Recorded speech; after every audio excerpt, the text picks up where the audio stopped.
بسم اللہ الرحمن الرحیم، السلام علیکم، میں ہوں عدیل وڑائج۔ وزیر اعظم کا میگا ریلیف پیکج اس وقت ملک کی سیاست میں موضوع بحث ہے۔ پیپلز پارٹی بھی اس پہ بات کر رہی ہے، نون لیگ بھی اس پہ بات کر رہی ہے۔ پیپلز پارٹی یہ کہتی ہے کہ ہم سڑکوں پہ نکلے ہیں تو اس کے نتیجے میں وزیر اعظم کو یہ ریلیف دینا پڑا ہے۔ نون لیگ یہ کہہ رہی ہے کہ حکومت کو لگ رہا ہے کہ اب وہ گھر جانے کا وقت آ گیا ہے،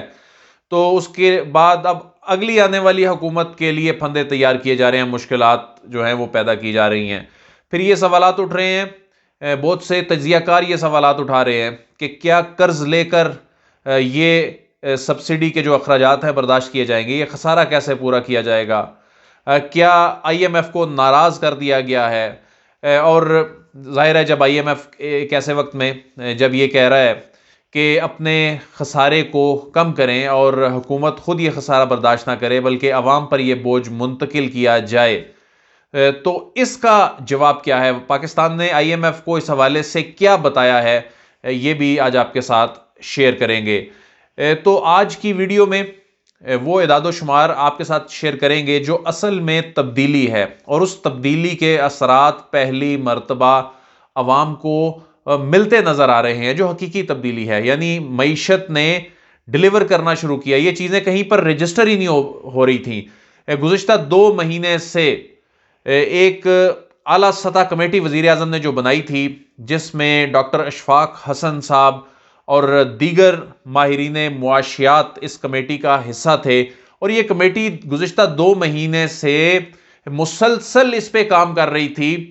کہ اب یہ ریلیف کس طرح دینا ہے۔ لگ ایسا رہا تھا کہ وزیر اعظم صاحب موجودہ سیاسی صورتحال سے شاید پریشان ہو کر یہ ریلیف پیکج دے رہے ہیں، ایسا قطعاً بھی نہیں، بلکہ یہ 2 مہینے سے معاملہ چل رہا تھا۔ ڈاکٹر اشفاق حسن صاحب سے ہماری بات ہوئی تو انہوں نے کہا کہ ایسا نہیں ہے کہ وزیر اعظم صاحب جو ہیں انہوں نے اچانک آ کر تقریر کر دی، اس میں اس کمیٹی کی 2 مہینے کی محنت تھی۔ اب یہ رقم کہاں سے آئے گی اس پہ تو بات کریں گے ہی، لیکن جو شاہد حقان عباسی خاص طور پہ یہ کہہ رہے ہیں کہ جی آنے والی حکومت کے لیے مشکلات پیدا کرنے کے لیے پلان بنایا گیا ہے، اور خود اس طرح کا فیصلہ کر کے موجودہ صورتحال میں دباؤ سے نکلنے کے لیے یہ فیصلہ کیا گیا ہے۔ آپ نے میرے ہی ساتھ انٹرویو دیکھا ہوگا ڈاکٹر اشفاق صاحب کا، آج سے چند مہینے پہلے وہ انٹرویو میں نے کیا تھا، جس میں انہوں نے بتایا تھا کہ 2017 میں 2018 میں مسلم لیگ نون اپنی حکومت کے آخری سال میں جب یہ دیکھ رہی تھی کہ ان کی حکومت اب 2018 کے انتخابات کے بعد آتی نظر نہیں آ رہی، تو انہوں نے پاکستان تحریک انصاف یا جو بھی اگلی آنے والی حکومت ہوگی اس کے لیے پھندے تیار کرنا شروع کر دی، اور ایسے اقدامات کیے کہ آنے والی حکومت کو مجبوراً آئی ایم ایف کے پاس جانا پڑے۔ انہوں نے اس میں یہ بتایا تھا، اور آپ کو یاد ہوگا کہ جو ٹیکس ایگزیمپشنز دی گئیں، اس طرح کی ان ریئلسٹک قسم کی اپروچ کے ساتھ وہ ٹیکس ایگزیمپشنز دی گئیں، ٹیکس آدھا کر دیا گیا کہ جب اگلی حکومت آئے گی وہ ٹیکس اسے بڑھانا پڑے گا مجبوراً، تو ہم یہ کہہ سکیں کہ دیکھیں جی ہم نے تو سیلریڈ کلاس کا جو ٹیکس ہے وہ آدھا کر دیا تھا اور انہوں نے آ کے بڑھا دیا، حالانکہ یہ ملکی معیشت کے ساتھ ایک ظلم تھا۔ اب سوال یہ پیدا ہوتا ہے کہ یہ جو تقریباً 250 ارب، کوئی کہتا ہے 300 ارب تک اس کا امپیکٹ آئے گا، تو یہ 250 سے 300 ارب تک کا جو امپیکٹ ہے پھر یہ کون برداشت کرے گا؟ اس سوال کا جواب کون دے گا؟ کیا یہ قرضے لے کر یہ ریلیف جو ہے یہ پورا کرنا پڑے گا، یہ اخراجات پورے کرنے پڑیں گے؟ تو اس میں جس تبدیلی کی بات میں کر رہا ہوں وہ آپ کو اندازہ ہوگا۔ ہم ہمیشہ تنقید کرتے ہیں، ہم ہمیشہ کڑتے رہتے ہیں، ہم ہمیشہ یہ کہتے ہیں کہ جی کوئی بہتری نہیں ہو رہی ملک میں، لیکن بہت سی چیزیں بہتر ہو رہی ہوتی ہیں۔ صرف ایف بی آر کی مثال لے لیتے ہیں، صرف ٹیکس کلیکشن کی مثال لے لیتے ہیں، جس میں تبدیلی کے اثرات کی وجہ سے آج یہ ریلیف ملا ہے۔ جب بجٹ آیا تھا رواں مالی سال کا، تو اس میں جو ٹیکس کا ٹارگٹ رکھا گیا تھا یہ 5800 ارب روپے کا ہدف رکھا گیا تھا۔ اس کے بعد پھر منی بجٹ آیا اور اس میں پھر یہ ہدف 6100 بلین روپیز تک جو ہے وہ لے جایا گیا،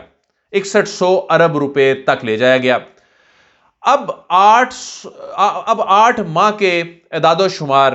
گزشتہ روز جاری ہوئے ہیں۔ ان اعداد و شمار میں یہ خوشخبری ملی، یہ چیزیں سامنے آئیں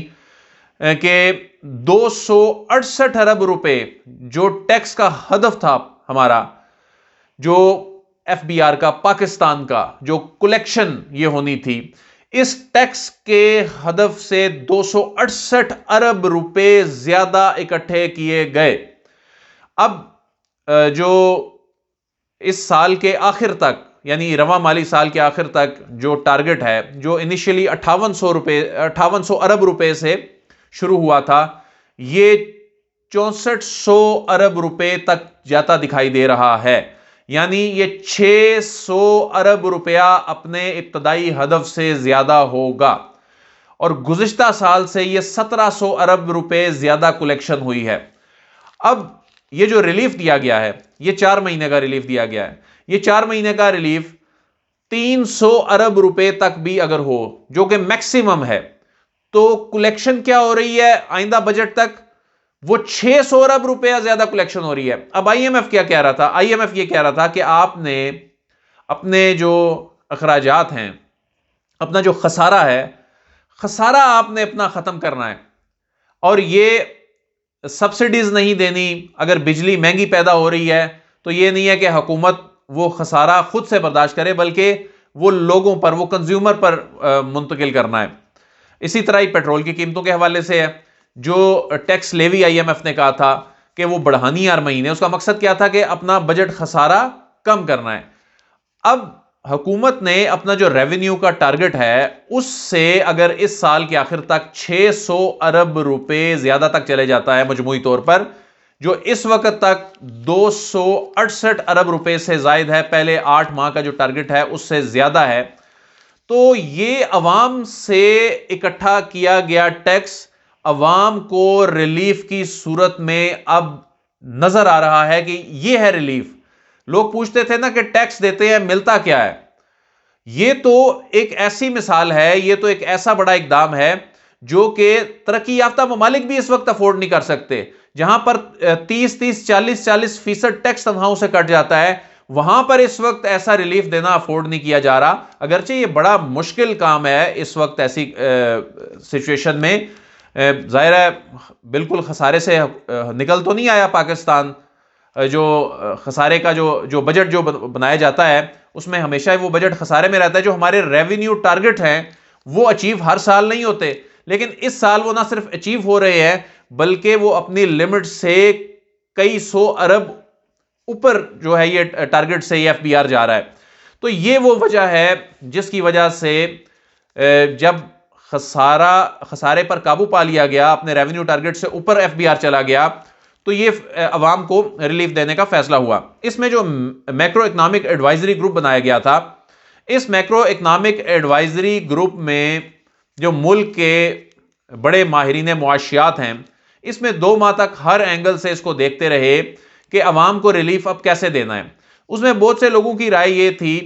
کہ ٹارگیٹڈ سبسڈی دی جائے۔ ٹارگیٹڈ سبسڈی سے یہ ہے کہ ضرورت مند جو لوگ ہیں ان تک اثرات جو ہیں وہ منتقل ہوں، جو مثبت اثرات ہیں جو اس ریلیف کے۔ لیکن پھر اس بات پہ کنسنسس ہوا کہ یہ ٹارگیٹڈ سبسڈی جو ہوتی ہے یہ مؤثر انداز میں دی ہی نہیں جا سکتی، امپلیمنٹیشن کے اس میں بڑے مسائل ہیں، یہ مس یوز ہو جاتی ہے اور اس میں حکومت کو پھر کریڈٹ بھی نہیں ملتا۔ تو پھر یہ اکراس دی بورڈ اس میں یہ ریلیف دینے کا، یہ سبسڈی دینے کا فیصلہ کیا گیا۔ اور اس میں جو چیزیں ابھی سامنے آ رہی ہیں کہ آنے والے دنوں میں ظاہر ہے پیٹرول کی قیمتیں مزید بڑھتی دکھائی دے رہی ہیں، اور اگر بجلی بھی آنے والے دنوں میں مزید مہنگی ہوتی ہے اور حکومت کہہ رہی ہے اگلے 4 مہینے تک اس میں اضافہ نہیں کرنا بلکہ اس میں کمی کی گئی ہے، تو یہ پھر کیسے اس کو مزید برداشت کیا جائے گا؟ تو صرف یہی نہیں ہے کہ یہ جو ریونیو کلیکشن ہے صرف اس پہ اکتفا کیا جا رہا ہے، بلکہ احساس پروگرام میں بہت زیادہ بجٹ مختص کیا گیا تھا۔ اس بجٹ کو جو اضافی زیادہ بجٹ تھا اس کو ڈائیورٹ کیا گیا ہے۔ اس کے علاوہ آئی ایم ایف نے جو کووڈ کے حوالے سے $1 ارب پاکستان کو دیا تھا، اس میں کافی رقم بچی پڑی تھی، اس کو ڈائیورٹ کیا گیا ہے۔ کچھ سیونگز ہیں، کچھ اپنے اخراجات کم کیے ہیں حکومت نے۔ اس کے علاوہ جو ٹیکس اہداف والا میں آپ کو اس سے پہلے بتا چکا ہوں، تو اب آئی ایم ایف کو یہ بتا دیا گیا ہے کہ یہ وہ وجوہات ہیں، ہم نے آپ کے ساتھ یہ کمٹمنٹ کی تھی، اور اب یہ جو سبسڈی دی جا رہی ہے تو آئی ایم ایف کو باقاعدہ آگاہ کر دیا گیا ہے۔ اور جو اگلا ریویو ہوگا آئی ایم ایف کا اس میں اب حکومت یہ کہہ رہی ہے کہ اس ریویو میں باقاعدہ IMF اگر اس پہ پوچھتا ہے تو اس میں یہ وضاحت دے دی جائے گی، جب ہم نے جو ٹارگٹ تھا اس کو اچیو کر لیا، خسارہ کم کر لیا جو اصل مقصد تھا، تو اس کے بعد پھر ہمارے پاس بھی اختیار ہے کہ ہم یہ ریلیف عوام تک منتقل کریں۔